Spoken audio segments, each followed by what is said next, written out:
last time I started something called Storm Cloud's Trait. I'm just going to kind of continue where I left off. Turning the silent motor off, winds whistle, birds songs.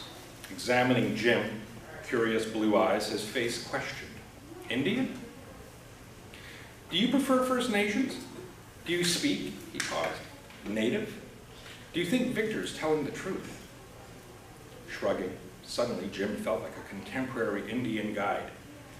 He navigated through long, cold prison halls of floor-to-wall, white, chlorine-disinfected tiles, dimly reflecting buzzing fluorescent tubes.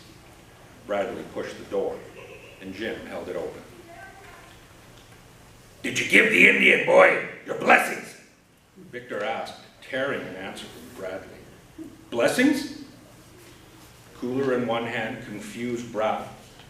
He approached quickly, quietly. Jim's agent told him, easy as Cookham's bannock. But he was in the rear with the gear. As they said overseas during his war correspondent days, it was the safest place to be. And this tour was turning out to be one of Cookham's old ghost stories. Bradley sat down as Jim set up the camera and tripod, plugging in the mic and handing it. How can you be this old? Asked Bradley, pointing the mic at Victor. My treat first! Tubes in his nose helped Victor breathe large gasps of air. Did you bring it? Eyes glowed black, his salt and pepper hair betraying his claims. Jim kept the camera focused on Victor. Emaciated, dying, pale onion skin sagging over thin bones, hands and feet chained, unable to feed himself. Victor can smell it like a small-town kid can smell from a mile away the buttered popcorn and sweet candied apple from the fall fair. From a cooler filled with dried ice and a single 2-inch square piece of flesh, Bradley pulls out the treat. Facing Victor, one hand in the cooler and the other holding the mic. Give me something to prove your age, he said. Victor's eyes went black. They rolled back, turning white. Gurgling lungs drooped deeply. In and out. Just a tiny taste! Craning his thin neck, false teeth twisting, tongue swollen red, his cracked lips exposed, receding gums on a jawbone filed jacket. His hands reached for the treat, long, fleshless fingers. Jim didn't know what to think as Victor quickly calmed himself. False teeth moist on his lap, tongue slithering past, lips curling inward, covering exposed mandible. Through Victor's dead stare, he forced out the words, She's coming! Cold winds blow! And drifted off to sleep. Breaking the awkward silence, where the hell did you get that? Jim pointed at the tree. What do you have in the case, Bradley?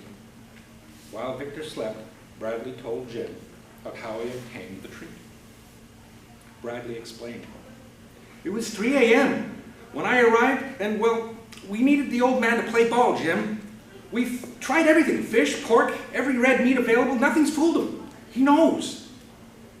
280 kilometers north of Regina in a small town of almost 6,000 souls, Melfort, just south of the North Saskatchewan River, a place most of humanity had never heard of, a sleepy town, the kind you stop in for gas, a greasy meal for the road.